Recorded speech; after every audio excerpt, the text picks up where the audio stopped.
My name is Joe Karns and I'm the co-founder here. So I have been in blockchain for many, many years, dating back to like 2013, 2014 when Bitcoin was $3.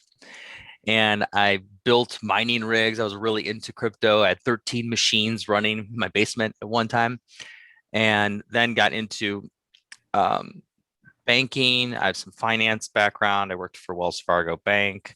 And as this rise of the DeFi, category within crypto really started exploding about a year ago, we started looking closer at how can we take our real world business, so to speak, which is WID, and take that expertise and the strong partnerships we had in big data and translate that and migrate it into a decentralized blockchain driven company that could be revolutionary in a way that not only would we have this huge identity graph and enable users to own and monetize their own data instead of the tech giants controlling and stealing their data, basically, but also do so in a decentralized way where instead of having to have a profit motive at the center of that equation where perhaps only 10 or 15% of all the revenue could flow back to the end users where it belongs. In this decentralized space,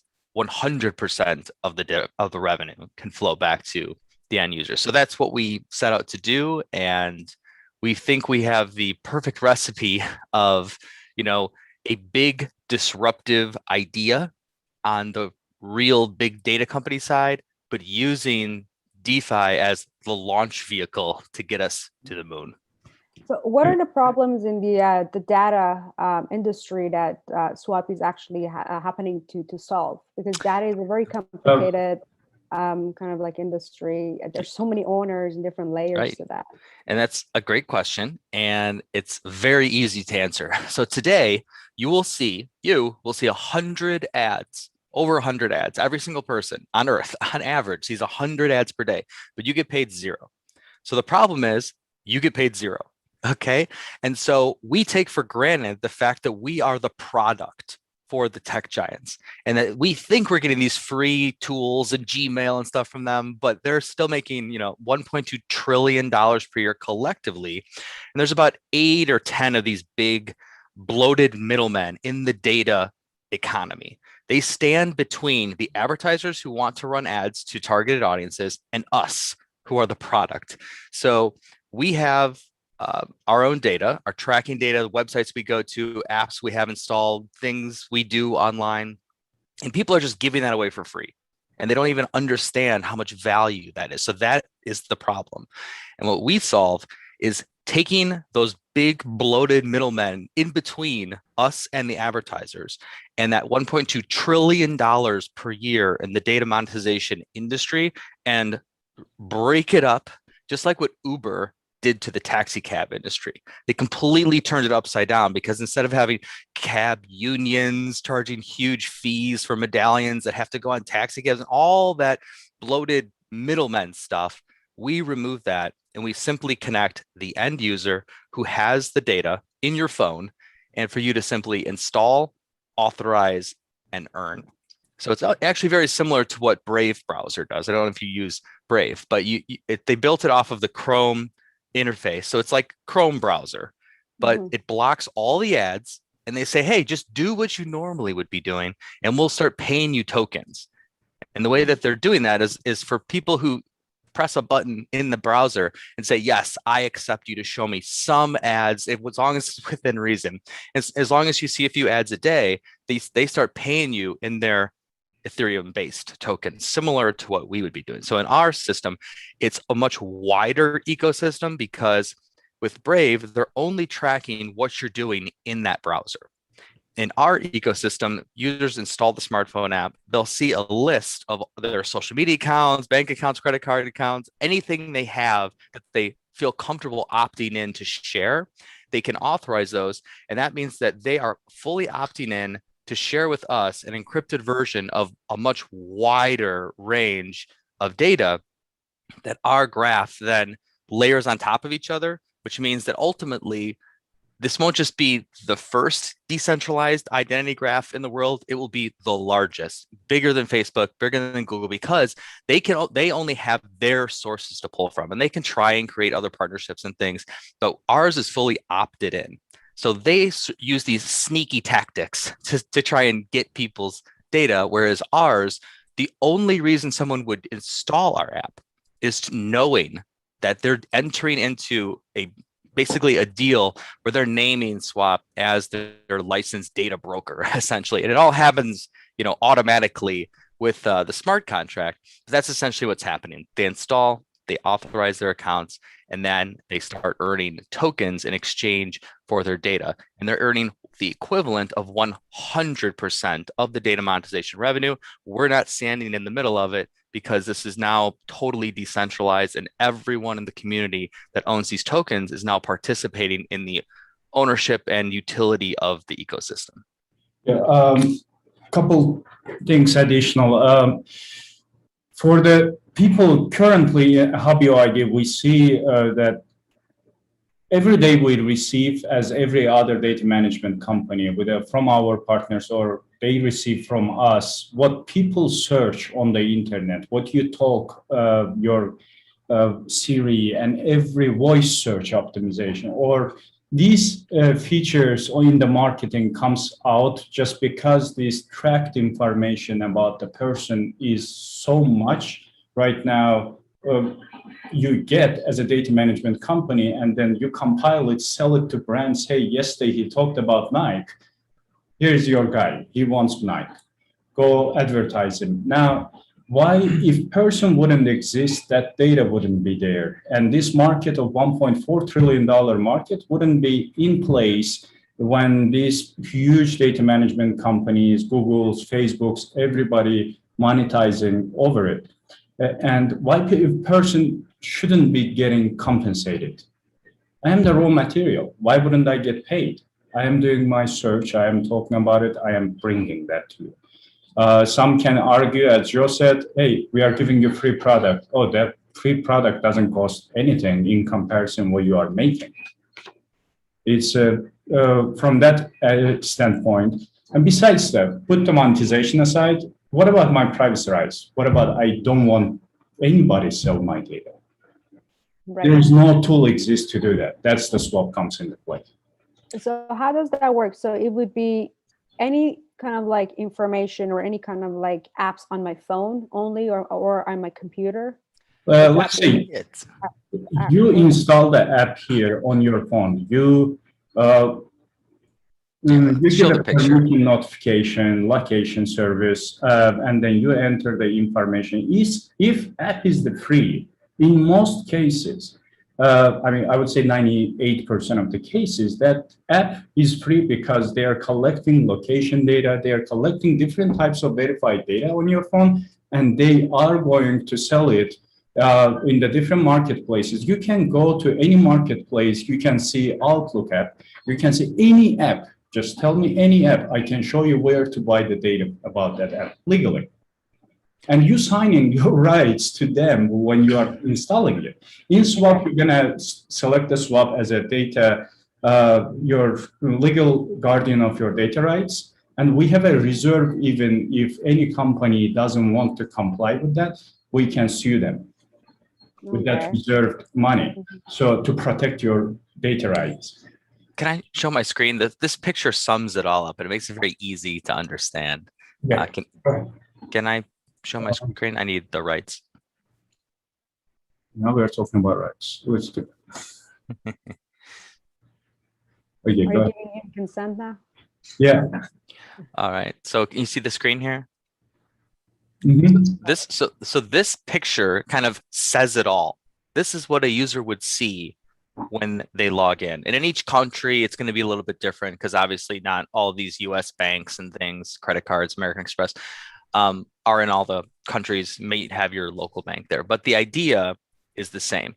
So while this might seem a little scary at first, that, well, I'm going to be logging into my shopping app, this Ibotta, they basically give people huge savings and coupons to go to the shopping, to go to the grocery store or Walmart And in exchange for them giving you discounts, they track everything you purchase. They're basically scanning your receipt. And that's incredibly powerful at the advertiser level because they could say, hey, I sell this beer or this toothpaste or whatever the product is. And those advertisers can target people who they know buy their competitor's product.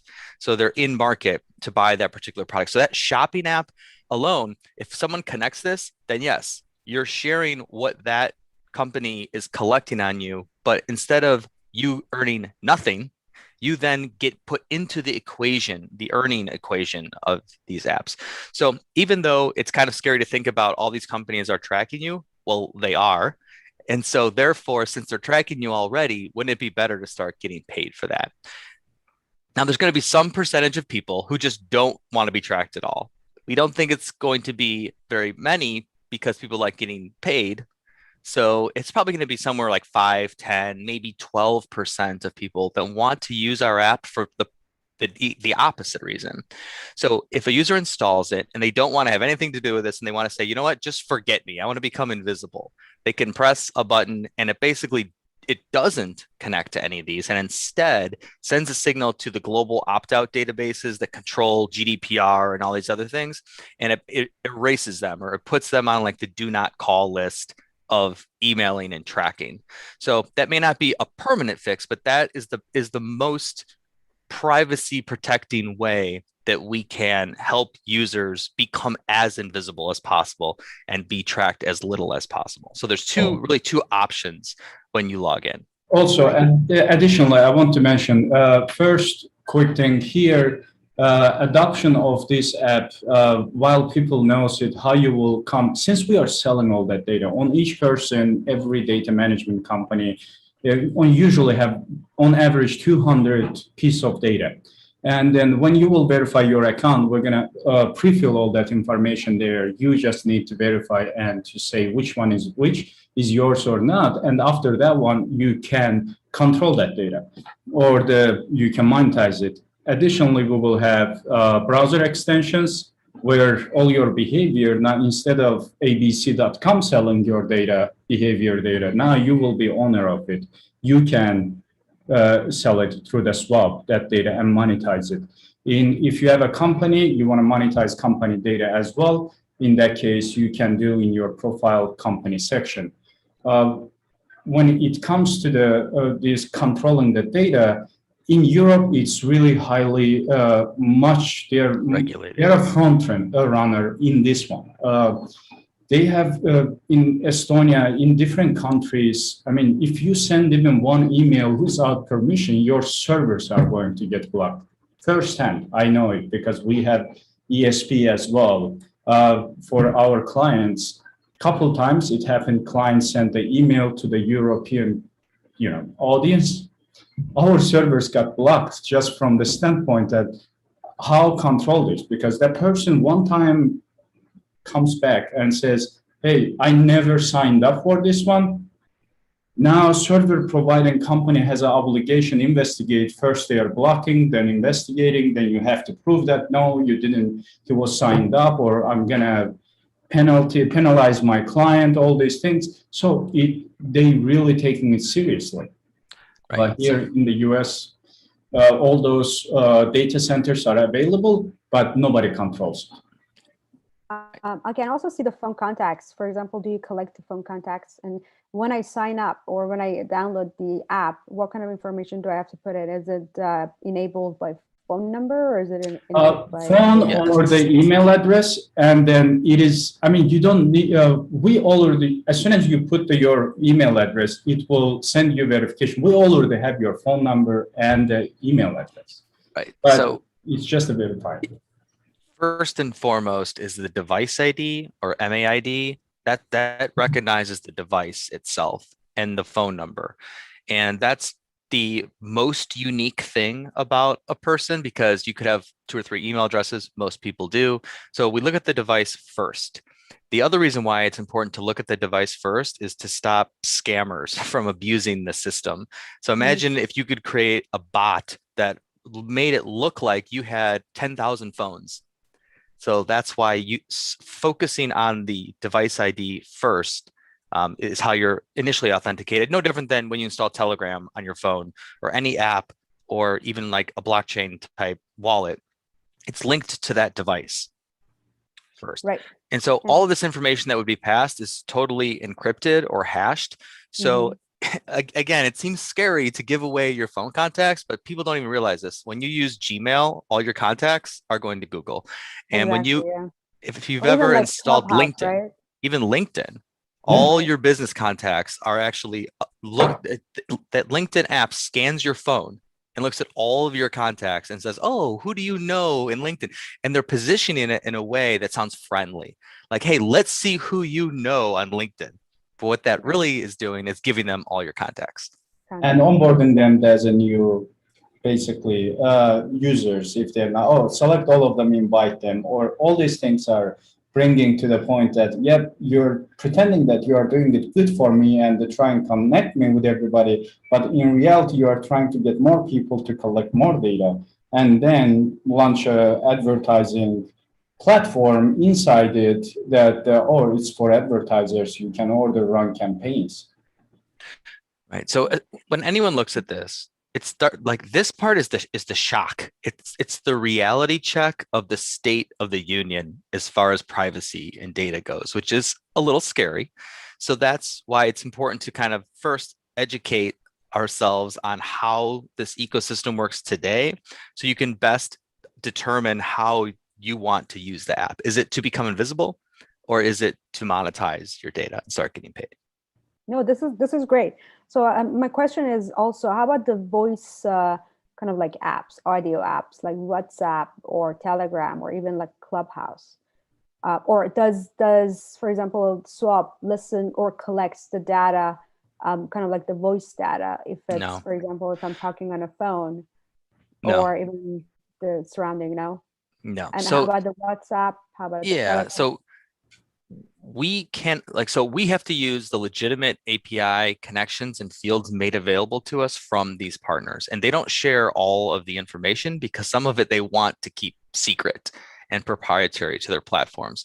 So unfortunately, since Amazon's Alexa is listening to everything we say, if we have an integration with Amazon, they're not going to pass that data to us because they won't share that with anyone. Unless we pay.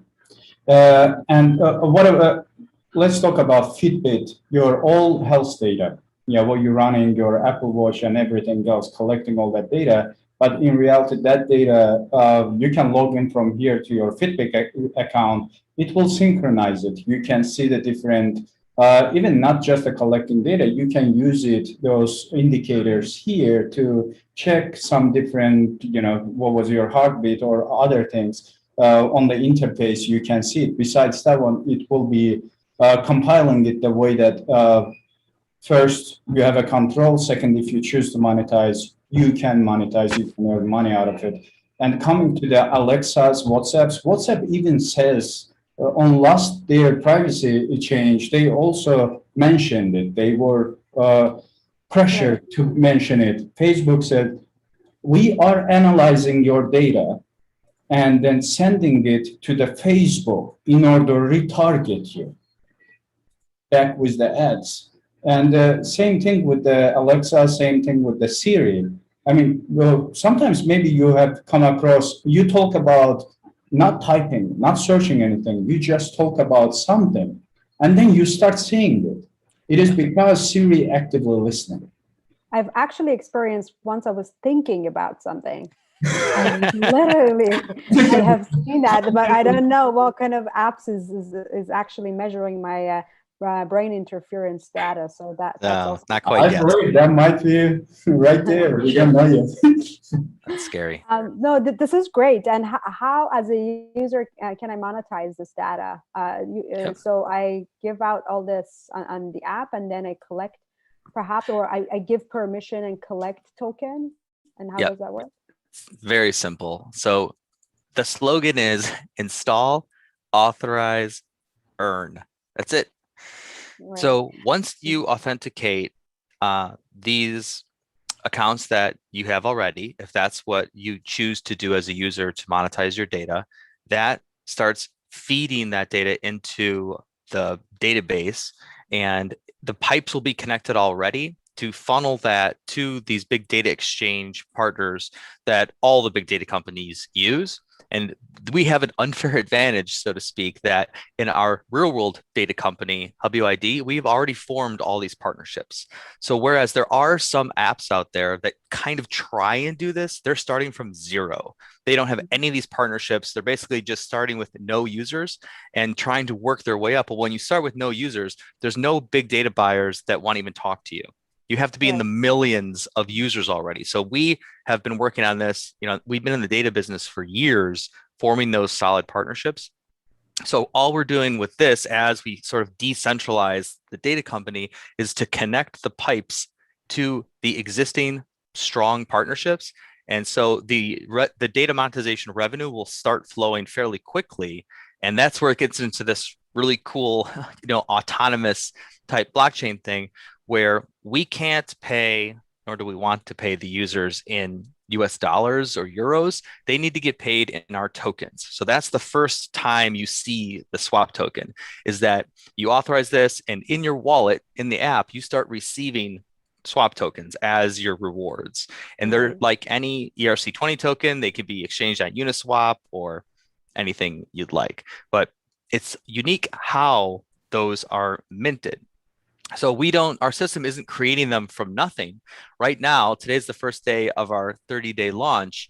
Once the 30 days ends and we go live on Uniswap, all of the tokens that will be minted are basically minted at that point, which means that every time the entity or the decentralized entity receives this revenue stream, it has to auto convert it into swap tokens. So that produces a buying pressure.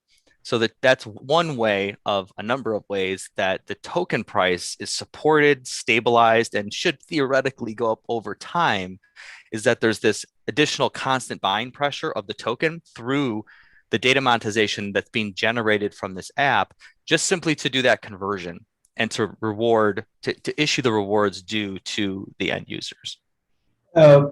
If you finished, I would like to add a couple things there. First, I will touch on the data monetization. Currently, you asked about how it will be monetized. Monetizing standpoint, let's say currently we have a client who has 1 million plus visitors on the website. They come, we give them certain SDKs or the different scripts, tracking scripts they put on the website, and then that data gets collected, digital fingerprint created for each visitor and matched to our databases to see who that person is. And besides that one, it collects the rest of his behavior data, compiles it now, and then have your ID infrastructure created that way that we push it to other marketplaces, data selling storefronts, we call them, and then like a LiveRamp or the Narrow, we put it there, and then any company comes by, selects for this abc.com or any website, selects from there, here is the audience, how much is that depends on how many per day you have visitors. And then that's how it works easily. Then money came in, and this website takes his portion after we deduct the expenses and everything else. Same thing with Swap. Swap is directly will be data that you are authorizing and giving for sale. Only that data will be compiled and pushed out of to our partners. So any other company, not only our HubUID's clients, but every other company will have access if you gave a permission. And additional to that one, if you most of the money will be earned for a user is going to be from the Chrome extension or any browser extension you install. That way you can track a lot of things, you can control your settings, and it will actively collect the data, what you are doing, except excluding all sensitive information you put there, password, everything else. It automatically takes, even doesn't record. Even currently, we have different platforms that tracking the link shorteners, other things. that kind of data never gets recorded. It's literally not right to do that. We don't have the right to do that. Even the user wants it. But all that data will be created, hashed, and then sold. We don't, system doesn't sell anybody your exactly words you typed. It just compiles, makes it, oh, you mentioned there's knife. It will compile based on the AI and machine learning on the other end. It compiles and defines which audience you will be related to, and that's how it sells. Yeah, exactly. That was actually my next question. So, well, obviously, data. I thought that was a question. has been data has been a very complicated and controversial topic. We know data is the new oil, right? It's more than $1 trillion industry. And then again, we have a lot of data, fragmented data, then different data centers. And the problem is regulation. And at the top of that, the technology that doesn't or didn't exist before, perhaps machine learning or even like DeFi right now. So your servers, so is it a decentralized server that you have, or will be? Yeah. So right now we're still, all the data still lives in the real world company. And as our token launches right now, and within probably, I don't know, 3 to 4 months, the app will be finished. It'll be launched on the iOS and Android store. And the long-term goal is to decentralize as many parts of this as possible. There's IPFS solutions now. There are real ways, finally, in the blockchain world to actually run a hyperscale, fast database fully on the blockchain. So that's the goal, is to get there. Fully on the blockchain. Fully on the, I want to add, there's a few companies I want to mention. Ocean Protocol, there's a data. In that, it is built for data. It is built for the storing the data and dealing with data. We are going to, for the Swap has 2 parts. One, DeFi, that's a decentralized, basically money, the tokens gets a value on the use case we are launching. And second part is the app. Or the web app or browser extensions. That part, we will be, our goal is to get first onboard people and then start creating everybody sensitive. First, we'll start PII data, personal identifiable data, fully transferred to the, and stored on the blockchain. And then starting from there, we will work on the creating different solutions, storing rest of the data, because storing data on blockchain, okay, it's easy. It's not that complicated to do that in comparison to then going and retracting that data back. Exactly, and you can even change that data. You can put it. You can update it, can you? Sorry? Yes, it can be updated. It updates. It just creates a new version chain connected to that one. Latest version is the most updated one. It's basically, and then you can do comparison. Mine's new one. Mm-hmm. And how's machine learning and AI and other technology and tools are playing at Swap? A lot. So there's so many cool things. So today, like, just think about from the data standpoint of being able to have efficient targeting and showing your ads to the exact right person. I'm sure you've seen ads where it seems disconnected. You're like, why am I even seeing this commercial? Or why is this ad? Like, so it's not a perfect solution today, but we represent the furthering along of that targeting capability to make it laser focused. So let's look at maybe like a car dealer. If a car dealer goes to one of these data exchanges and they say, I want an audience of people who are interested in buying a Mercedes because I'm going to run my Mercedes ads at them. They might buy a list from cars.com that say, here's a list of targeting IDs or devices that was on this page looking at this Mercedes. They must be close to buying one, but I look at that page all the time and I'm not buying one. I just like the car. So that's the best they could do. But with this, what the machine learning does is it layers together, okay, what are all these different things from all these different sources doing with these people that are in common or show a stronger propensity or more in-market behavioral signals.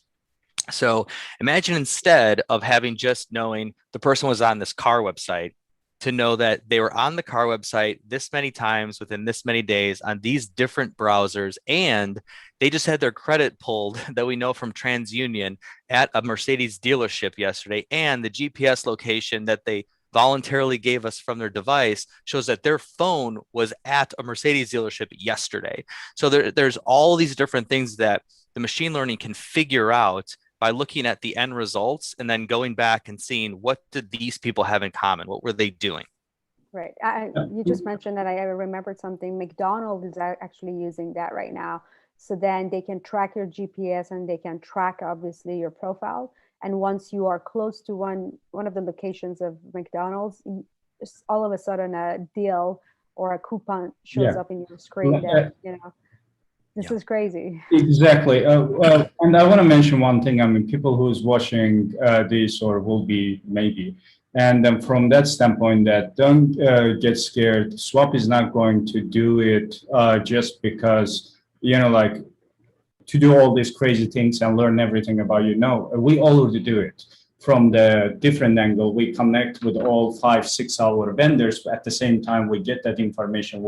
While we are training that AI, we understand that instead of paying 5 company that sells your data and the 5 times, why not it will be in one place, and then instead of paying these guys 50,000 a month, 100,000 a month to each of them to get that data, why not that data will be owned and sold by you? And that is the goal. And then if you don't want to, it will not do that. I mean, that's my goal is I don't want my kid in the future not to have a solution to see there, hey, whatever like her privacy being invaded, it's really one of the biggest problems for me. And I want the person to have a choice. Do I want to sell it? Do I want you to track me and my credit score and everything, ending up my location, where I want to eat, what I did, what I drove, and everything without my permission, even though I don't know you are doing it? Because this is great. I'm just actually signing up right now. So, well, what's interesting too is that this is not only incredibly powerful, but by decentralizing it, it removes kind of like the need to trust us. Like we don't want people to have to trust us personally. We want to prove that this is so decentralized and perfectly crafted and all the safety mechanisms are in place that users can feel confident that, like, you know what, I'd rather have this decentralized solid entity, controlling my data where I can turn it on or off versus having the tech giants control it where, yes, I can maybe delete my Facebook account, but they're still going to track me any way they can. You have to wait 14 days. Right. You cannot delete right now. Yeah, and I don't think they ever stop really tracking you. They might delete a few things, from your phone, but they still know who you are and they still have a record on you. Besides that one, we added even currently on the auction page, you can see on DeFi platform, we will have a voting system, which is already built. We will release it as well. If outside of roadmap to take to some place, besides that one, if any change needs to be done to the Swap app and as well as the Swap, DeFi platform, it will be put it on the vote on the open for whole community. Whoever owns a token can vote and decide if they want that feature, that step, that contract, it will be done. Otherwise, it's not. And that way, we want all the community to get involved, not only us to build it. I just don't have that much experience managing open source projects and looking for currently discussing and looking for different developers who are like-minded, who will join the team and will take it to more open source and bring more value. I believe in one thing: more variety and the diversity you have in the team, better and much more creative it will get, and the unique product is going to come out of that one. That is the purpose of this swap. It's for everybody and everybody just to protect something. That is exactly, and even Swap doesn't own your data. I would take you own fully yourself. Yep. Exactly. Yeah. And what is the unique thing about the Swap protocol versus other DeFi projects out there? There's an obvious one. There's an obvious one. I believe that DeFi is the coolest thing to ever happen to crypto and blockchain, but at the same time, 95% of these projects have no real world company behind them. You can go to SushiSwap and you can do things on the website, but what does it do in the real world? Nothing. Where's their real company in the real world? Doesn't exist. So I don't know this for certain, but I would venture to say no more than maybe 10% of all of these DeFi projects in the entire world have a real company behind them. So that I think is the biggest difference, is that instead of us starting as code, as a smart contract, we started as a real company with a grand vision, and we're decentralizing it and moving it over to a decentralized blockchain application. I think that's the biggest difference. And then, of course, there's all the other cool things that sort of, it's like the all-star cast of everything, all the biggest launches from the last 12 to 14 months. We've sort of modeled the back end off of the best ideas. So it's sort of like an all-star system. So if you look at, like the launch here, there have been a few projects that have done something similar to this, and it usually works very well. So this is an auction style launch, right? So the first day that this went live is today. So unlike the crazy ICO launches made popular during 2017, and some still happening today, fortunately or unfortunately, is that you can launch a token and there's really no way to incentivize people other than bonusing them or giving them more for free. And that usually creates a pump and dump type atmosphere. So to avoid that, by doing it this way, where everyone comes in who wants to reserve swap tokens and they bring their Ethereum.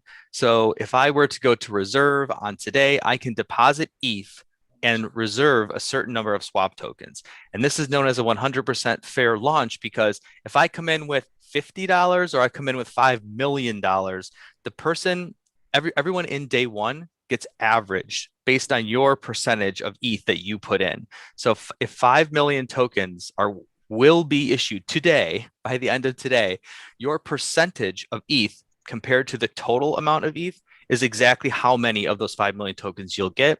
And based on today's price of ETH, which is about $3,500, you could kind of guess how good of a deal you got on those tokens. So once this 30 days is finished, what happens is all of that ETH that's being stored in this smart contract gets programmatically sent to Uniswap and paired with an equal amount of swap tokens. And that ETH/swap pair on Uniswap is locked forever. And the owner keys are burned in the smart contract. They're programmatically burned. So nobody will ever control this potentially millions of dollars worth of ETH.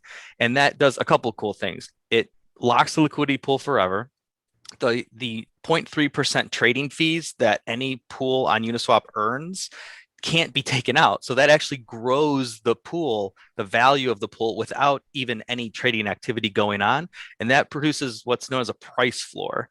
So unlike other tokens, there will be a lowest amount the token can ever go down to. And of course, it's still lower than the current price, but it can't actually ever go to zero, which is a crazy thing to think about, that any token, even if there was a black swan event and every single token holder sold every single swap token at the same time, not only would every single person be made whole and receive their exchange, but there would be a minimum amount it could ever fall to.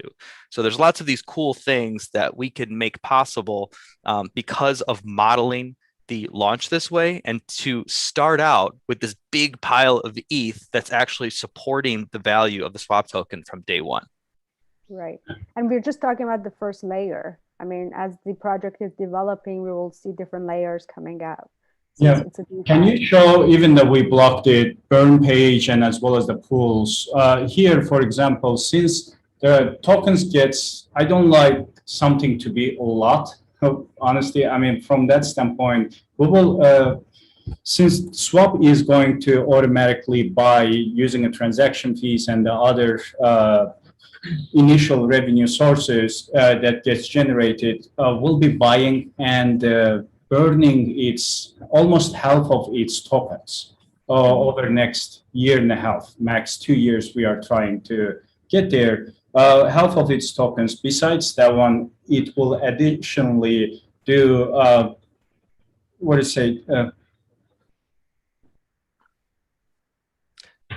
user holds a token on his hand. Basically, you put it on the liquidity pools, these yield farming platforms. They can earn money. Let's say user earns swap token selling his data. And then instead of, if he doesn't need it, he can bring it, put it, let's say for last one, this swap pool. And it will earn certain couple hundred percent additional to his tokens, which adds more value. Today's day, your money is sitting at the bank in dollars. I mean, every day you are losing 0.5, basically.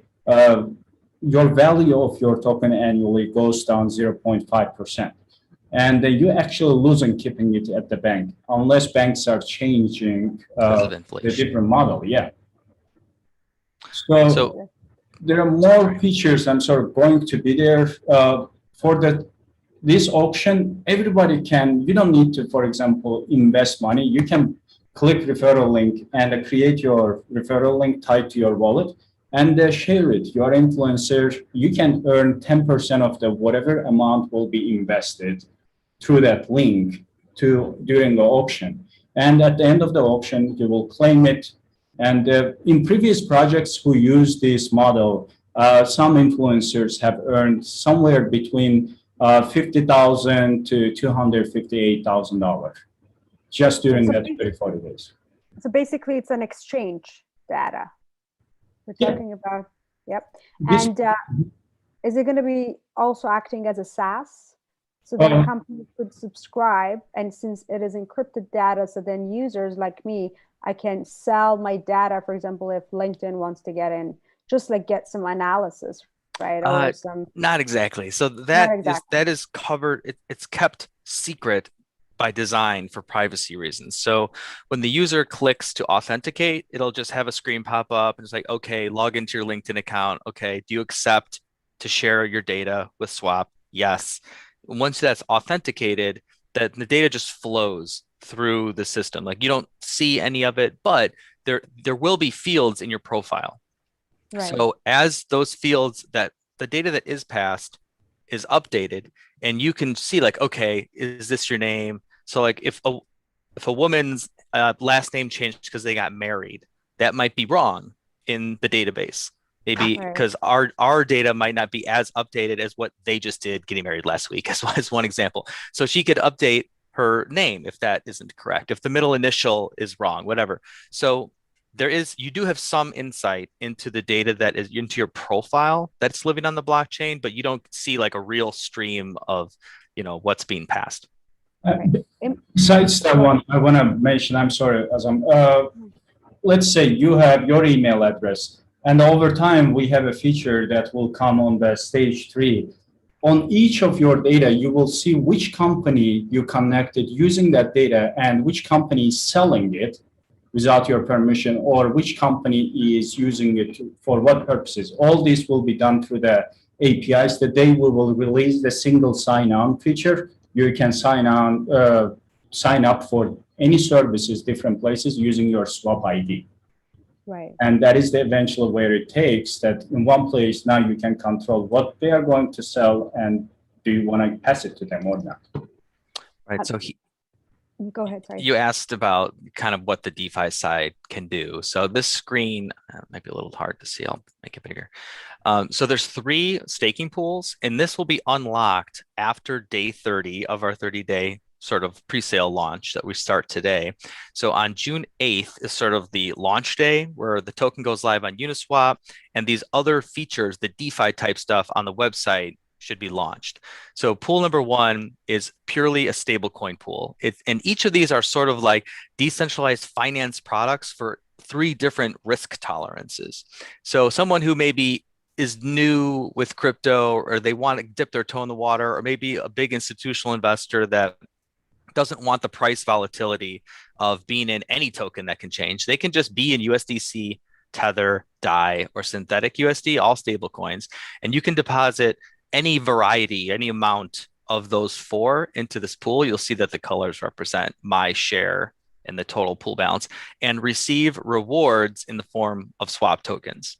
So this one is probably going to come out at about, 50, 60% APY, which may not sound huge in the crypto world, but when you compare it to a money market account at a traditional bank or a CD at a traditional bank, they're paying you like 8%. So to have no price volatility of the underlying asset because you're just depositing USDC or DAI or stablecoin, you could be in here a week, a month, a year, and it can't go up or down. The only thing that can change is the value of the swap token that you're receiving as rewards. So if you hold those could go up or down. But if you cash them out, then obviously you'd get whatever the equivalent amount was of the token you're swapping it for. So that's the stablecoin pool.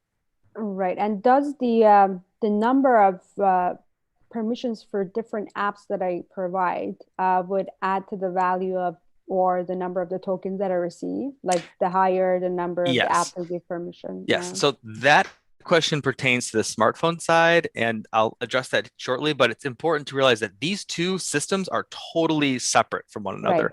And they could both actually live without each other. We've paired this together just to make it an awesome combination of things.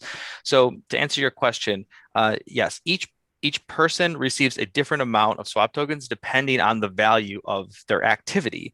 So while we don't want to choose, who's more or less valuable, what ends up happening at the advertiser level is different advertisers are simply willing to pay more or less for different apps to target particular users. It's no different than on Google AdWords.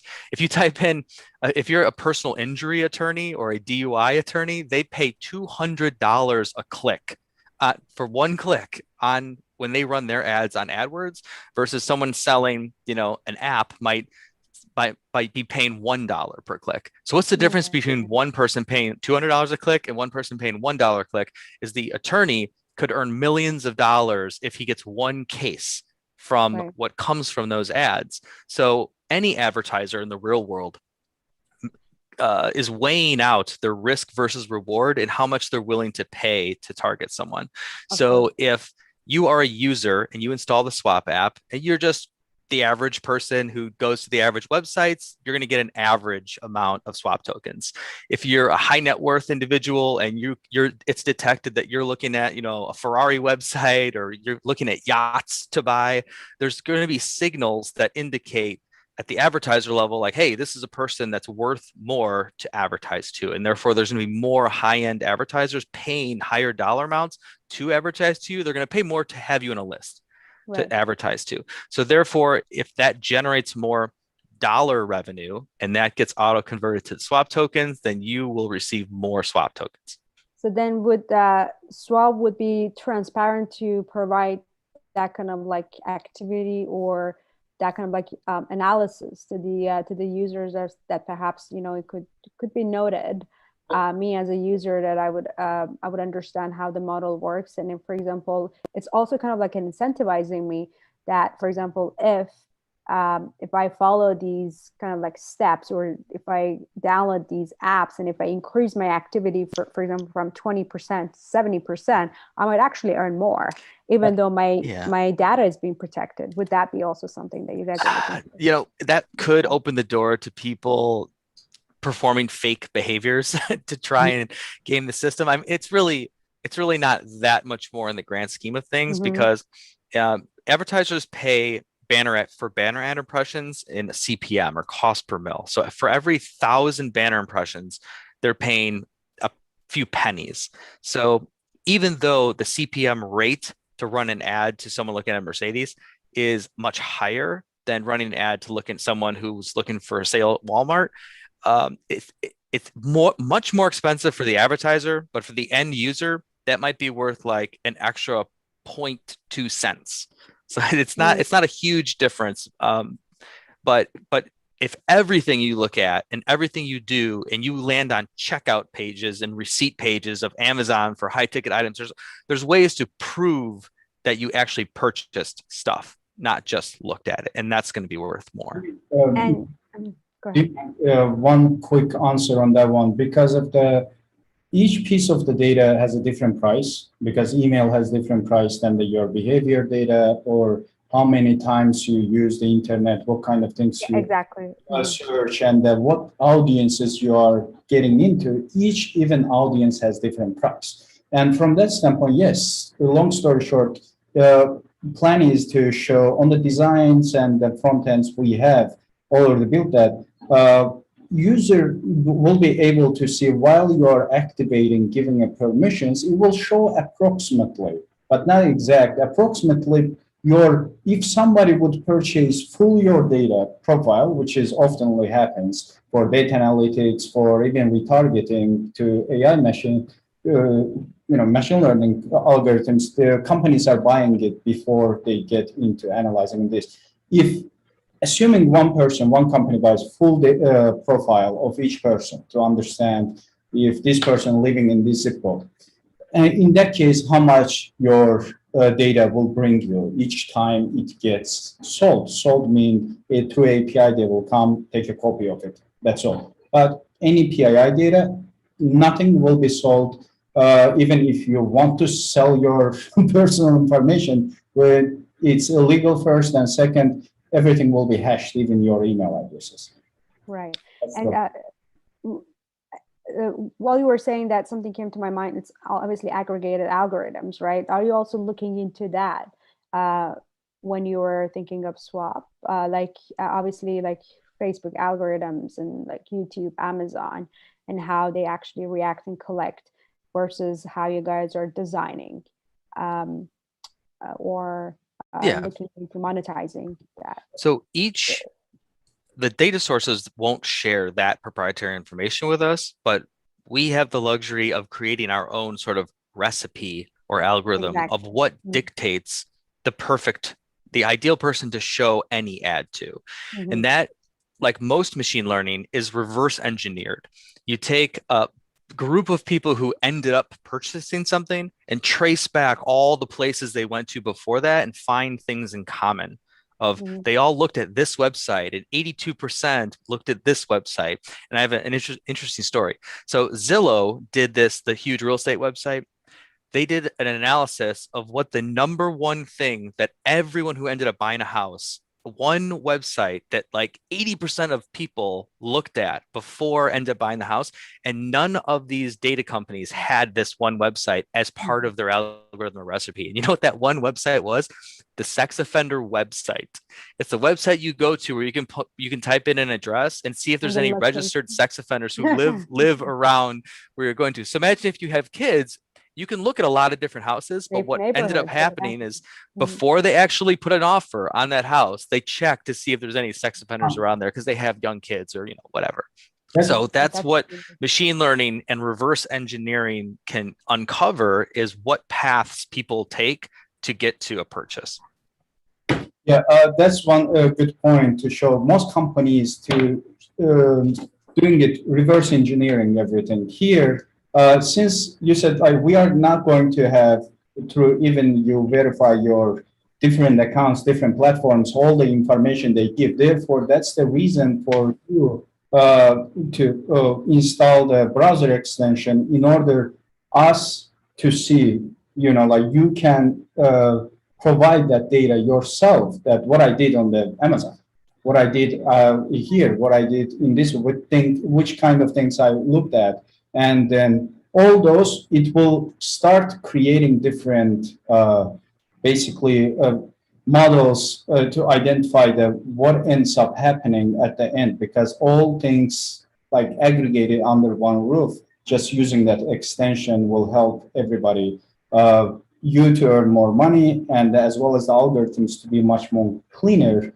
and much more precise, coming to the point that trying to get the dirty data, clean it, and go different steps. Well, definitely looking forward to the information you're providing and the market share that you're taking away from, for example, all these big companies that are collecting the data, if it's not available right now. But I want to just data. 1 second. We are not trying to get the share of the data. I understand, but they are using that data to just for like third parties, right? And then this data is now being owned by the owners and the users themselves. So definitely would have an impact on the market. Right. And the best thing that could happen is that in a year from now, this has so many millions of users on it, and so much of those users' data is now sort of democratized and put into a safer place, that Google and Facebook start trying to figure out, how do I buy out this company? Well, they can't, because everybody owns it. But if they want to try and buy a bazillion tokens, then that's going to dramatically increase the price of everybody who's holding those tokens, including the millions of end users that have the app installed. It's the retail. Yeah, another thing, if company, as I said, any feature you want to create will be voted by community to do, as long as same thing as creating something significant feature that can impact the future of this company. Therefore, we put it in place. No one individual entity or related parties can own more than, can have as many tokens they want, but they cannot have more than 10% voting power. In order, if they do own 60% of the tokens, that in reality it's a 60% voting power. No, it's 10% voting power, 5%, 50% that they own, and will be increasing every leftover 40% that's coin. Each will have 4 times higher voting power, so they can compete against each other. So that's the one thing we added there for future purposes. Who knows what can happen? That's a great impact for sure. My last question, I don't know if it might be related or not, but like obviously with the rise of fake deeps and deep fake, I mean, videos and contents, and also the bots, would that be also kind of like we're going to seeing some authenticated and unauthenticated contents, or even like data that could be verified or not through your platform? Right. So that's where it's important to have a truth set, is what it's called. It's basically the single beginning point of what an account can be and how it's tracked. So we can only use identifiers that are totally unique, like a device ID. So if only one device ID can be linked to one account, then a bot or a malicious actor would have to have a bazillion phones in order to have, thousands of accounts. So we have every measure in place to try and, ward off those types of things. Could there be some type of, bad actors out there that start gaming the system? Yes, but we think that our security protocols will be ahead of that. And besides, not only device ID, you have to connect phone number, email address. It's a combination of few things. One profile can have multiple devices. I have iPad, I have phone, computer, everything. It will be recorded in your profile in order to protect your data. But if you create a new profile from this one of those or any other device for yourself, secondary data, you need to verify. First of all, you have to have a phone number. Additional, you have to have an email address. Additional, you have to have, and besides that one, we match it back to the existing databases. If you never existed in this combination, I mean, it's fake. Right. Of course, you can get creative, and we are working. It's not perfect. That might be the solution for that. We can use NFTs for it. Yeah, and actually, there is a excellent use case for NFTs, but it has nothing to do with art. So NFTs, what's really most exciting to me about it is its ability to track the same person and to reward royalties to all of the parties along the chain that are due royalties. So in a system like this, where tracking the right people and who's using it, who's using you in an ad is essential, wouldn't it be cool to have each person's identifier actually be also an NFT, so that like Taral touched on earlier, if only 3 companies are licensed to show ads to you, and there's 100 of them, then we know who the 97 are that are illegally showing ads to you or don't have permission to show ads to you. So that is the use case of an NFT, or at least one of them in a database system like this. Great. Thank you. It was all my question, but if you have further comments, please. Few things I want to add in the Swap inside. It's just that not the data management app it's going to be. It will have your own Swap Pay system inside, and it will be wallet system inside, as well as the encrypted decentralized communities where you can, let's say you have an interest, you select your interest on your profile that, hey, I like playing bowling, and then anybody selects that interest group on their profile, it will become, basically you will be able to getting into that community, having a conversation about with like-minded people, and all the conversations truly decentralized and encrypted. That will be because anybody eventually, as soon as we can make it open source as fast as we can, anybody will be able to come dig and tell us that what we are doing wrong. And so that is why I am thinking of additional things in the building a community, your own community, and plus to that one, NFTs we talked. NFT designers, creative people can design, different NFTs inside and provide it. That is on our roadmap as well. They can sell. You will have your own business cards inside. They can create some NFTs unique and sell you as, instead of giving somebody your business card, you can pass that NFT as a business card. Now, truly, you of course, yeah, it's all sorts of applications for NFTs and even using passports. Yep. And that's perfect. Thank you. Sorry. And no, any more comments?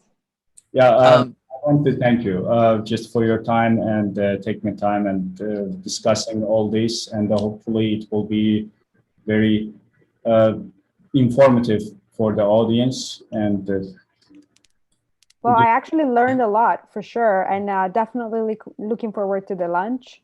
I wish that I had downloaded, or there was a version on my laptop that I could download before this conversation. So then all these people are going to be pissed off at me, all these companies.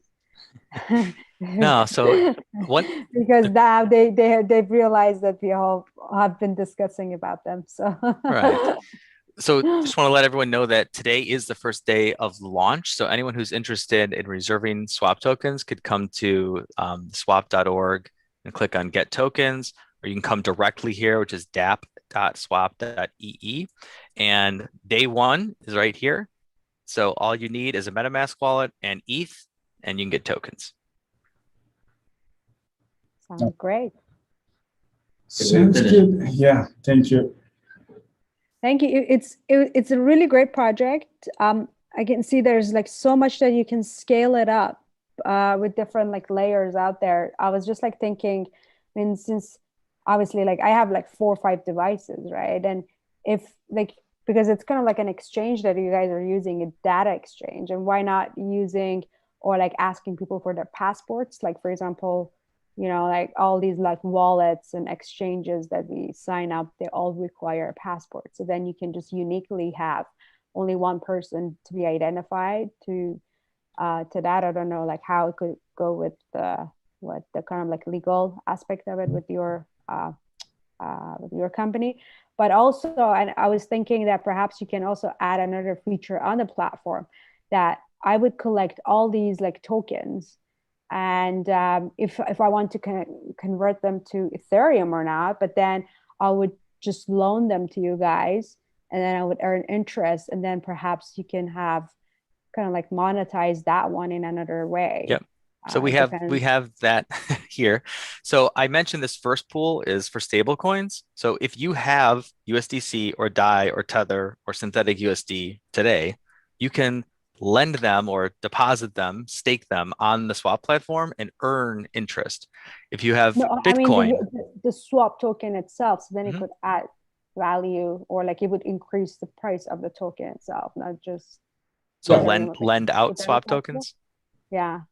Right. So we actually are forming a partnership or integration with Compound right now. And currently that will only be through or for earning extra interest on the stablecoin pool.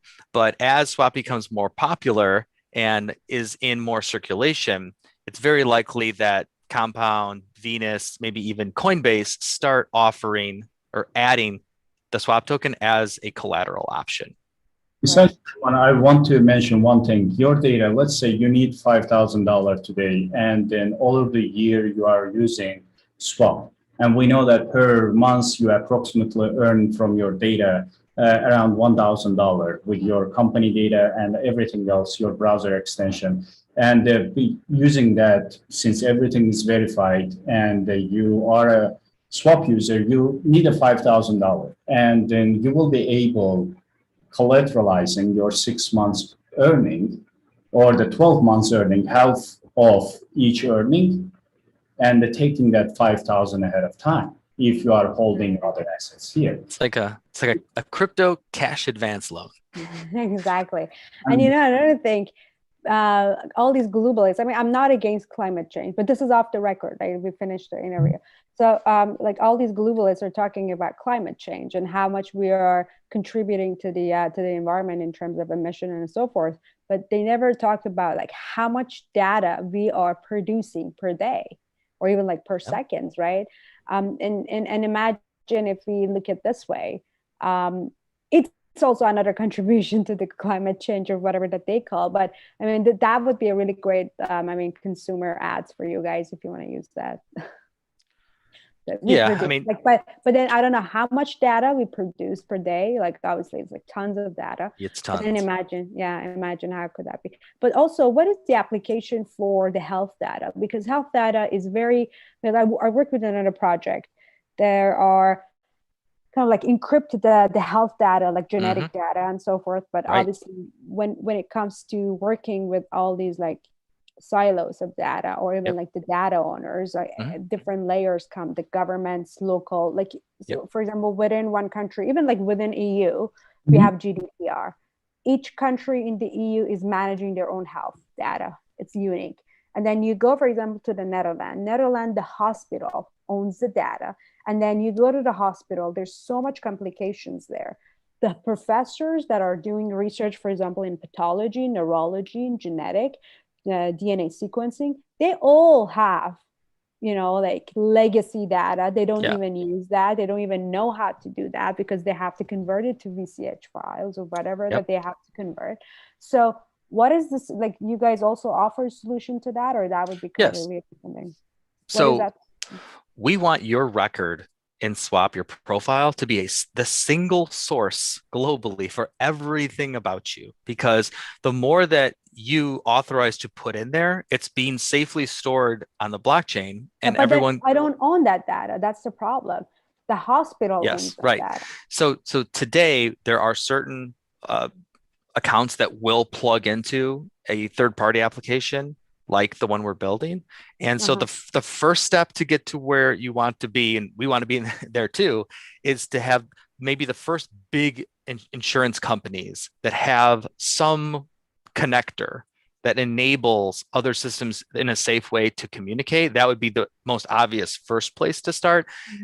Until that we get there, until the world gets there, another way could be perhaps individual companies or organizations or hospitals could start creating connectors that make it possible for us to connect directly to them. But doing it individually like that would be sort of a mess. There really has to be like hubs. So I think there are companies like that are data companies that are trying to focus on healthcare and create those hubs that can be connected to. I know a few companies that is doing it, that connecting that data. It is not in you on the GDPR, everything about the person. If even doesn't matter you are a hospital or you are whoever you are, but if you have my data, if I gave you permission, you might own the rights of the result, but I own my data. If I ask you, if you're a hospital even, delete my data, I don't want to deal with you, delete it. You must delete it. And then from that standpoint, every person will have a basically right or the place to log in, let's say in US, my chart. You will be able to log in my chart as soon as we feel that we are HIPAA compliant and these can handle that data. security and every standpoint. And after that one, we will allow users to import their, connect their MyChart account, and import that data. And you own even in Europe, in most cases, there are few exceptions is there, but in most cases, it's a user has a right at least to the second copy of the data, because you own it. I'm based in Canada, right? And I'm Canadian citizen. I don't own my data. I have to request my health data from my practitioner, which is family doctor, or the person that did generate that data, either, for example, if it was a psychologist or even if it's a dentist. So I have to ask them to release that data. And sometimes they ask me, why do you need that? So this is ridiculous. So, I mean, that's obviously, it's kind of like a regulatory, framework. Yep. It's out of our yes. So like most in Europe, they are doing it, but the solution over there was found that few startups, and then it got backed by the government as well. They are consolidating industry data to provide user, let's say hospital data. If I go from this hospital to another hospital, my data, my background, whatever happened to me on my medical records needs to be available directly to this doctor here, automatically, as soon as it has to be centralized, connected system. So I don't have to wait 3 days to have an appendicitis surgery, and that my doctor doesn't know what the hell happened yesterday or 3 months ago. So yes, that's a regulatory, but regulation-wise, every user has a right to do it, but it's not there yet. But definitely, it needs an initiative by the young companies who can push and get crazy ideas out there. Mostly, they say, you're going to fail. Yeah, 90% of time you will fail, but one or few of them or creative ideas comes and succeeds. And that success brings a little change to the whole industry's perception, how it should work in the future. But definitely count on me if you guys are working on that solution too for the health data, because I'm already involved with that. We're building something, building different pipelines right now in the health, but also we're kind of like working with the Netherlands government right now. So there's like so much mess going on there, but yeah, once you guys are launching that would be definitely interested. We'd definitely be interested in that. If there is there a company we can look at their website that's kind of yeah, you can check shivom.io, shivom.io.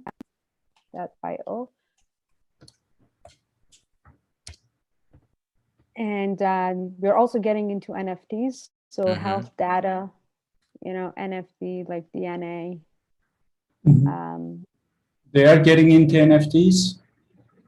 Well, I'm working with a couple of projects. I'm working with Anton that introduced me to you guys on NFT marketplace they're launching, but also the health industries. I mean, with all these like vaccine passports, it would definitely make sense to have an NFT, using NFT solution to that. Obviously, it's already authenticated and verified. And like, I don't know what kind of vaccines I had, taken in the past. So every time I have to go do a kind of like a complete blood test to see what my immunity is versus different viruses or diseases, right?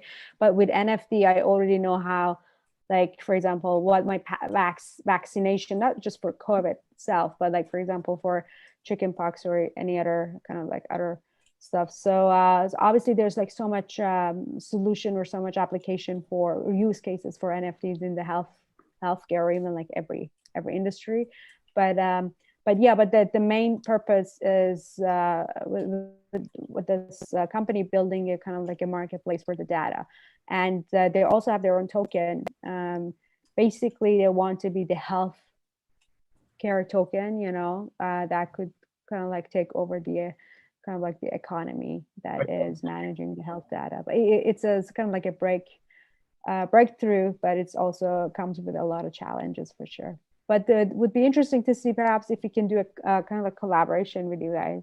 That is what I was thinking of. It's this kind of changes in the user data and industry. There's so many aspects out there that one company or one team, being as successful from the beginning would be really hard. But combining the forces and partnership and bringing it to the life, yes, that would be. Yeah, like for example, we would have the health data to give to you guys, you know, Yeah, you in are this collecting other data. can work each other and Yeah, merge something, but I don't know how.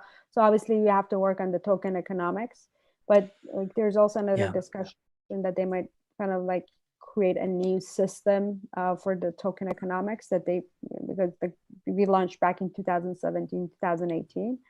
And now with the DeFi, obviously there's a different model. And with the NFTs, we definitely have to restructure and kind of like pivot that kind of like ecosystem too. But then it's kind of like we have Shivam Ventures, which is basically the startup that is working on the pipelines. And then we have Shivam, which is the token, the OMX, which is OMX is the health data token. So yeah, definitely would be interesting. I can definitely create a introduction group chat on Telegram to see how we can work together, but probably not in the next week or so because you guys are busy with the launch and everything. But definitely, would be interesting. So the one challenge that exists in combining any two databases is mapping the fields. It's creating a standard that says, hey, this company calls your, I don't know, heart rate this name. And this health company calls your heart rate this field name. So it's creating, okay, if we agree on what to name that field, okay, now two of us agree. But is this also going to be agreeable to every other healthcare company in the world that wants to also integrate and call this their heart rate field? So it's creating like, what are the base fields? What's the standard we're creating, and how likely is it? About the rest of the world, right? Yeah. Well, not really the rest of the world. All the other healthcare companies in the world the health insurance companies, anyone who would be feeding data into that same field, it needs to be accurate. That the data that they would send into that field, we call heart rate or last known heart rate or current heart or whatever that is the same data from all the sources. Right, but I think that the main priority would be partnering with the hospitals that have, like, because they have the primary data, they have the raw data, right? That matters. Then we can use machine learning and AI to analyze that, and then that we can create the pipeline to do diagnostics and diagnostic research and everything, right? And then all these insurance companies and even pharmaceutical companies, drug companies would come to that because they want the data. And we have the platform, and even like, for example, the DNA sequencing kits. When you sequence your DNA with 23andMe, you don't really you just get kind of like a percentage of your ancestry, but you don't get, for example, your biome or like your genetic information, or if you have if you're prone to diabetes or cancer or anything running inherently in your company, in your ancestry family, or your family, right? But then with this, it obviously is kind of like a comprehensive look at, because we have the raw data, and then we use all these like machine learnings and even like combining all these like GVAs and different pipelines. Then you do cross research, and obviously you can get a better field, a better kind of like spectrum of the data. And then all these like doctors and professors just looking at the sequencing of the DNA and then analyzing it with different kind of like cross kind of like research that they do, cross analysis based on different pipelines. They can just say, for example, you have SLS. Because I was in Netherlands last month, and I was talking to like a couple of professors there. They have all the silo data, but obviously there's like a regulatory environment that is kind of like a hurdle there, because they cannot release it to us. We're doing a partnership right now to become kind of like an EU, to have an EU presence. So then we are also GDPR compliant. So that, and then if we have a local server there, we would be under their within their fire kind of like wall. Then they don't have to leak that data. Everything is central. We wouldn't even own the data. It's the platform. They enter the data, we encrypt it, we create the kind of like the file that is readable for these like doctors and like professors, and then we create the pipeline, and then there we go. It's so much easier.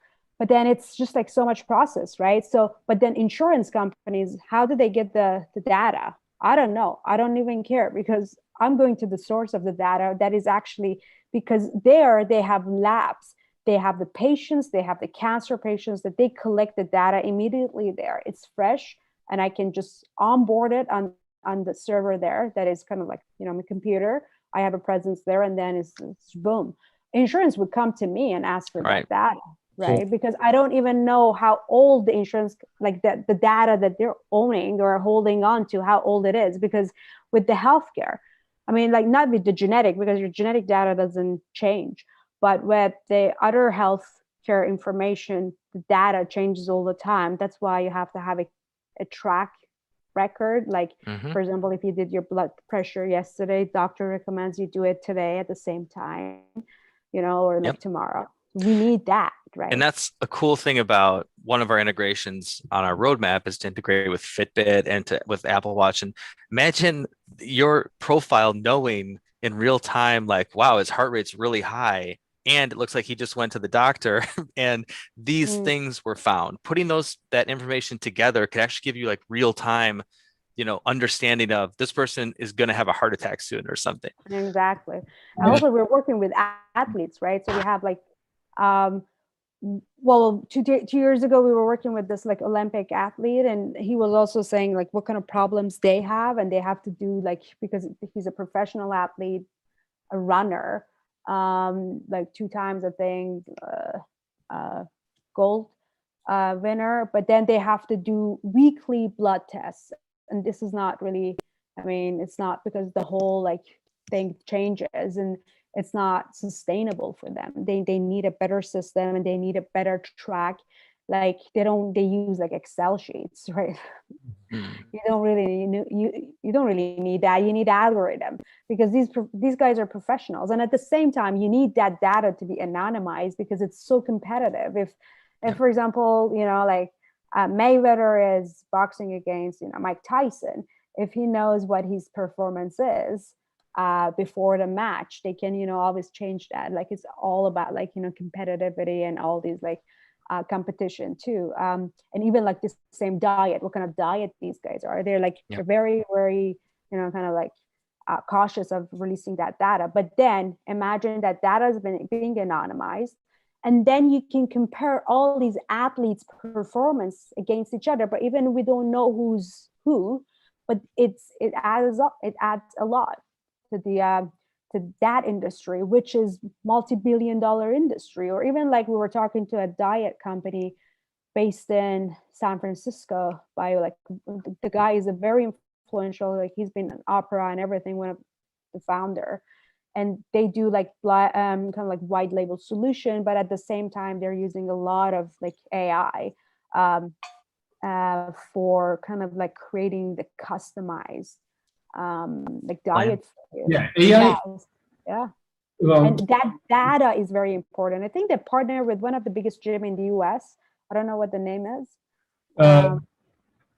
With like 9 million gym goers. What is the biggest LA one? Fitness, Gold's Gym. And you open that link I sent on the message. I can introduce you guys to this company, DG, one of our investors on Swapp, early investors when we started building app.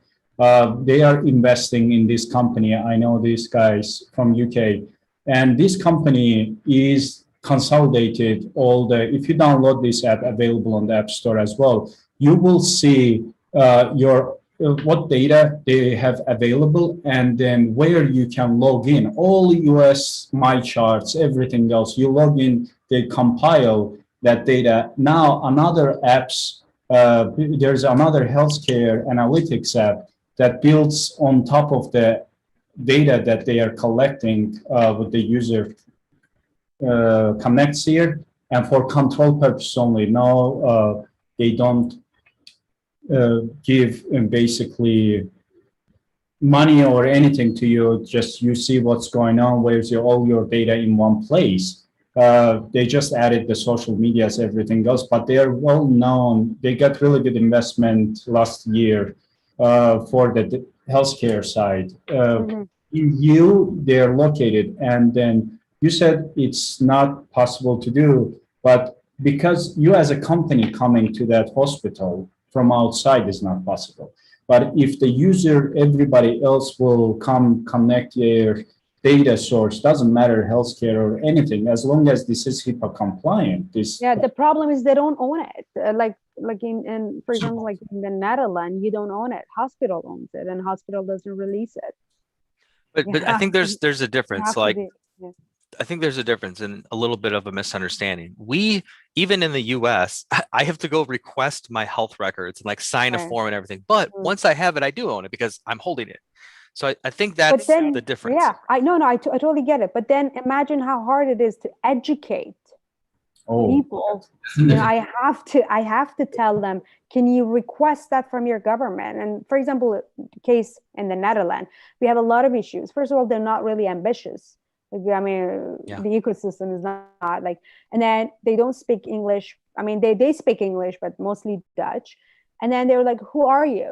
Are you a Dutch company? It's also that kind of like, I don't know, I don't want to say racist, but race factor. But it is so much easier to work with the businesses B2B than B2Cs, because we did evaluate that. It's like so much hurdle, because now I have to be kind of like, it has to be a peer-to-peer, a company to an individual, which is GDPR compliant. Like I have to sign a lot of legal things, and they can sue me because if they don't understand one clause and then they say, okay, you violated my right and you violated my data, then I'm screwed, you know. But then dealing with a hospital is so much easier, because then we would have an understanding. It would be based on, for example, research, not even kind of like monetization of their data, right? It would be creating kind of like a solution for the hospital, which is currently they have issues. They have silos of data. They have legacy data they can't even read, because those platforms have been, for example, specifically CGIs, have been acquired by Chinese governments, or sorry, by Chinese companies in the field, and nobody can work with the China. Right. But then we bring that kind of like API, we bring that kind of like solution. So then, yes, we can work with them, but then we have to be compliant with them. So it's so much like healthcare. I've been working. It's interesting, but it's very complicated. Yeah, it's frustrating. So I think you'd probably agree, and you touched on this. The best way to disrupt something that's insurmountable, like is to build a product and a database and a platform so big that you just can't be ignored anymore. Exactly. It's the elephant in the room, you know. Right. And like literally everywhere I go, I bump into that elephant, because I know that's the problem. So we have to remove it. And by remove it, we have to solve it. That is really hard right now to find. If you can make people lazy and give them ready results easily, everybody will start use it, even if that would be against law, or law eventually will be adapted under it.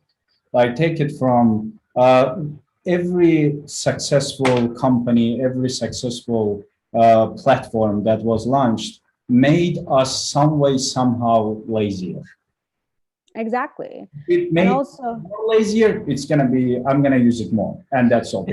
And scarcity. I think if we make it complicated, if we make it limited, and then I think it comes with the value, right?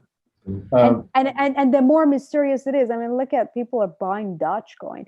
Like I talk to people, literally, I talk to people, they're like, oh, do you do cryptocurrency? Like, even like I'm in Dubai right now for a couple of conferences, and like you know, there's so many not uneducated, but like regular people not active in the blockchain. I'm like, do you know what cryptocurrency is? Like, yeah, I have Dogecoin and I have Ethereum. I'm like, are you kidding me? Do you have any Bitcoin? Like, no, just Dogecoin. It's a general ignorance of the industry. It's general, but at the same time, I mean, look, it's just the meme. And then, I mean, like, look at this, and everybody owns that. And now every exchange is listing it, like blockchain.com wallet. They just listed it last night. Yeah. I'm like, are you kidding me? Well, Dogecoin does have a huge market cap, and that's just simply because it's been around for so long, and now it's because of Elon Musk pumping it.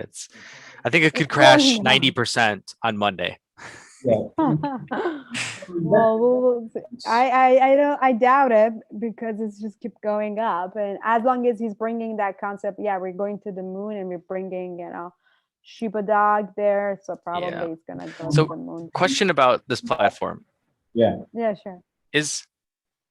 we do see, we've always talked about having these profiles be as complete as possible, and incorporating health data into it in a secure way is, has always been on the roadmap. Is there a way to, partner now with this to at least like start figuring out what those fields should be, and to figure out how we could connect perhaps? Because Oh, what with the Swapp project? yeah, this Shiva, your project that you are working with. Yeah, for sure. Well, because we had a call today, kind of like we've been working on, obviously with the DeFi rising, we might actually change the product. Well, we have a different product too, but then we need to change everything. We need to reset probably the token, so it hasn't been finalized. So like this website and all these features might change, but I think the best way would be, because we're in the process of changing and pivoting, using the token economics, and like obviously the token has to jump up. Perhaps I think it would be better to set up like another group chat on Telegram, because all these are going to be updated, and I don't know how this is going to be updated. But usually how we go with the partnership is, well, like if you guys want, we do sign, NDAs, and then we discuss like how perhaps we could kind of like where the common sense is, or what the common work for us is. So since you guys are dealing with the data, you don't have data, health data, but then we have like different pipelines. We have GLAs, and we're working, for example, with kind of like UAE, like some clinics, for example, in Kuwait, to get genetic data, and then, for example, we'll be working with India. It's kind of like massive genetic information. So that probably would be a kind of like a different game changer for what you guys are doing. So I think the best way, if you guys are interested, we can do a kind of like a Telegram, like an introduction, because all these is going to change, like this website and everything. It's going to change in the next couple of days. Yeah, so I wouldn't talk about it. We can start conversation and then get at least one meeting in a couple of weeks, or the week later, just after it slows down. Today's open. Yeah, exactly. Yeah, for sure. Yeah, we can definitely do that. I can do the introduction later. The reason is Swap. Eventually, we have a feature that this company is doing all this consolidating health data, everything else, consolidated in one place for every country. And but then you can transfer the health data to us. We could be the health data partner. Every just purchases from Swap will have access to that, because Swap has like data monetization part and data purchase section, where the company creates an account on the website and then uses API integrate to Swap, and then she's purchases Swap token, pays it. Now every data sold here gets the same data gets if you are the owner of this data, it will coming back to you. But that's why I mentioned at the beginning, your user profile, at the end, you have a company profile. I'm an entrepreneur. My profile I'm selling, and my company generates a lot of data. What about I will make another source of revenue out of it? Right. And do you guys have a marketplace?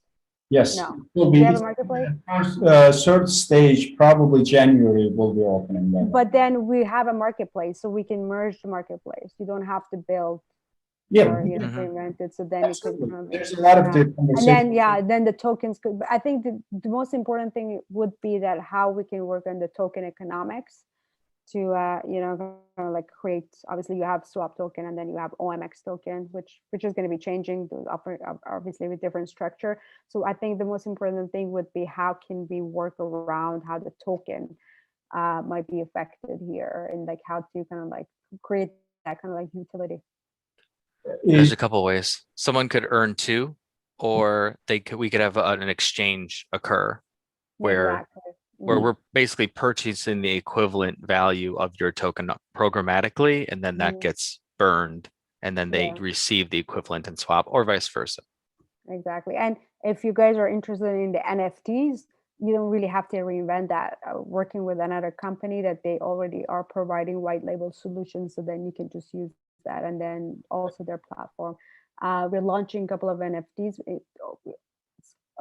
First, I think it's only with stars. Like I can say that we're working with a member of a royal family in Europe that he's very involved in the tech ecosystem. So it's not just about royalty, but it's about like how they're like striving in terms of bringing their tech economy, to the world, kind of like stage, and also Europe. Yep. And then we have DJ Player that probably we're going to drop a couple of NFTs in her, and then we're going to be working with Howard Bloom. So he's a great philosopher. He worked with Michael Jackson and Joe Price and all these like legendaries back in, I think, 1980s and 80s. Mm-hmm. And he's been a very great influential, but then he had like a lot of great limited records. So we're looking to see how we can use that. So yeah, we're also working. We do. So if our primary use case, as I touched on earlier for NFTs, is tracing. So the best thing to single identifier that all advertisers use is this MAID, mobile advertising ID. We call it the MAID. If we could have a platform that takes each one of these MAIDs in our database and creates an NFT out of it that enables us to trace the use of that MAID across the entire ads ecosystem, that's like $1 billion idea by itself. Exactly. And then you can track how much revenue that NFT made, right? Because you can track it. And then I can auction that NFT, because that NFT had, for example, if it created like $1 billion revenue, so that NFT has that much amount of, value. Yep. And then there's another platform I'm working with that you can lend against your NFT. Like so this is like mind blowing. Like you put your NFT there and then you can lend against it. So it's just going to earn interest rate. So why not buy a $70 million painting NFT if you can borrow 50% against it? Exactly. It's like kind of like putting your Bitcoin in BlockFi, Yeah. So like, and Aave, obviously Aave is one of their investors. So it's just like, what is actually happening in DeFi is like just mind blowing. I hope it's not just the hype, that comes back every 2 years, but hopefully it would just stay this amount of craziness that is happening in the market. But like definitely would like to see how we can work together. What I can do an introduction with Dan, who's running the NFT, and you can ask that question if you can, about the MAID. MAID. Mobile advertising ID. And I'm sure that they can do that because they're providing this white label solution to anything for NFTs. They can. Is that on? Does it run on Ethereum or a cheaper blockchain? Multi-chain? Good. Because it would have to be on Solana, or one that has, very, very cheap transactions. Because this would be like a bazillion transactions. Yes, exactly. But no, I think it's multi-chain. And they're also, if you Google Space Swap, so it's a milk token. So perhaps they can. We know that one. Yeah, so it's the platform by Space Swap. Yeah, it's Anton's project, obviously. So no, we have a good. Yeah, we're launching the NFT start. So yeah, I mean, there's so much thing you can do, but I really like the idea of that the NFT within the data and the traceability aspect of that. But Azam is my name is not there. My main goal was with the NFTs and eventually creating, as Joe mentioned at once, unified ID of the person globally. You can tag there, basically scan and put your copy of your each passport, every document. So with that NFT only, depending on where you are using, as you said, KYC. If you present that one, you sign up with that single sign-on, depending on where you are signing up, if it is wallet or the NFT, if you signed up for that wallet system or the exchange with this swap sign-on, in that case, you don't need to provide anything because this ID already it pulls and verifies. APIs will be able to transferring that information to them without giving you a hard time to scan and put face, everything else. And the swap will do, I mean, if you want not to every time to scan your face, If this is your app, your verification, one time you did it, Swap will confirm that this is the same person. Basically, you don't need to. And maybe your genetic ID is also part of your unique identifier if we could make these systems to come together. A lot of things. Yeah, exactly. We're working on celebrities' DNA NFT. That was something that I didn't want to get involved, but we'll see how that's. For example, who's gonna buy George Clooney's DNA NFT? Somebody who wants to clone him. DNA. Yeah, like he DNA was in the. Nobody cares about celebrities anymore. comes with the DNA itself. Yeah, I mean, like his data is important. Like I would use that for the healthcare, but like just making a JPEG of his like NFT, like I mean DNA for NFT. I mean, Yeah, that's stupid. Let me see how my DNA looks like. But with the Dogecoin, I don't think any ideas are stupid anymore. So probably we can. But I think a great idea would be that if we can create the Shiba DNA code, I mean NFT for the dog, and then sell it as a I think that would be genius. It would sell a lot. Yeah, for sure. I think paper dollar will become an NFT. Hopefully government thinks about it and makes it before everybody else before. Well, they will. I'm sure that now with the Gov coin, like UK is launching a Gov coin, like all these guys are going to get into that, and then they're going to own us again. So I think I don't see a point in decentralization anymore if the Gov coins, kind of like enter the market. But we will see. Well, you can choose not to use them. Money laundering. Yeah, I would never choose them. But then imagine if they say, okay, you know what, each exchange, which is happening right now in Turkey, if you are withdrawing 1,200 from the exchange, you have to report it to the government. I mean, the exchange will have to report it to the government. So this is like, it's kind of like, this is crazy. I mean, here in US, in Canada, in Europe. Yeah, 10,000. Yeah, well, each transaction get red flagged, but if it's more than 10,000, obviously the Canadian revenue agency would get that. But at least, like, I know I wouldn't be withdrawing, but then imagine if they want to take custody of my Bitcoin, so that would be also different. Because now the Canadian courts, the Supreme Court has required some exchanges to report that. So it's kind of like, I mean, I think I'm going to Mars now. So I'm looking forward to see how they are going to control decentralized exchanges. You don't need a real exchange to do all those things. Yeah, no, but there's this Coinsquare exchange that I think they're working with Hong Kong. That's why they have to kind of like report every time that they do that. Kraken just lost a lawsuit against IRS. Won the lawsuit against the Kraken yesterday. Now Kraken has to send all the user customer data to the IRS to US. Yeah, Coinbase does that. Yeah, well, they do from Coinbase. Yeah, the Coinbase does that, and before even like being IPO, right? PayPal does it. Like all these, like, I mean, yeah, that's the problem with the government. Like, if you have a license, you have to deal with that one. You have to report it. I mean, there is no other way. I mean, you must report it if you have a license. We are getting a license in Switzerland right now for the Swap as a money bank license. Swap will have a bank cards, debit, credit cards, everything else you can use without taking your money to any other exchange. That for that purposes, we are getting it.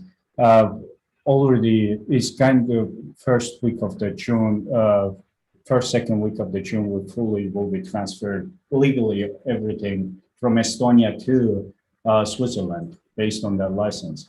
And over there, you have to, if you have that license, FCA, you have to comply with FCA and money laundering, KYC, everything else. And all your transaction has to be passed along to any government you are getting a license with US. If you want US people to invest in that one, you have to pass the information.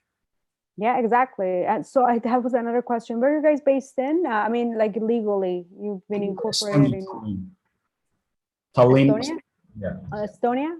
Yeah, next month it's going to be switched to the Switzerland, Zurich. Well, the former Prime Minister of Estonia was our early advisor for Shivan project, Tabby. Cool. Yeah, we're advisor to Everest ID as well. He's advisor to Everest ID. ID token. Everest, oh, okay. ID token. We are compiling that government data, user data as well. That's also data company. They have Yeah, he's very innovative. Obviously, he kind of like created the e-residency. But anyway, it was great talking to you guys. I'll definitely do the introduction with Shubham. And if you want for the NFT, I can do that. But since you already know Anton and NFT Star, but who's going to edit this? Is that Anton's group? We have person can edit it. What portion you need to be edited? This, of course, portion after the usage stop. Yeah, so on your discretion, as long as like these conversation off the record is not being there, so that would be perfect. Are going to be off the record, that we'll cut it. And then my answer, describe yourself, wasn't good at all. Yeah, so because I mean this is Swapp, right? So I was just like interviewing you guys and asking questions. So if you don't like one section, I mean. No. I mean you make the decision. Show is yours. I mean stage is yours. I'm not going to touch anything. I know, but no, I don't really. I really liked everything, but then there might be some like pauses. Yeah, then right. just like that with the edit. But yeah, I mean it's up to you guys. We can get somebody edit that one or connect it with you, give the file to him so you see. I mean, and I know Anton does that because I'm working with another podcast with them. So their team does that. But I don't know if he's doing that or not. But yeah, I'll ask him if he can get in touch with you guys, so then we can decide. I don't have any problem. Yeah. Sounds good then. Thank you very much. I really thank you so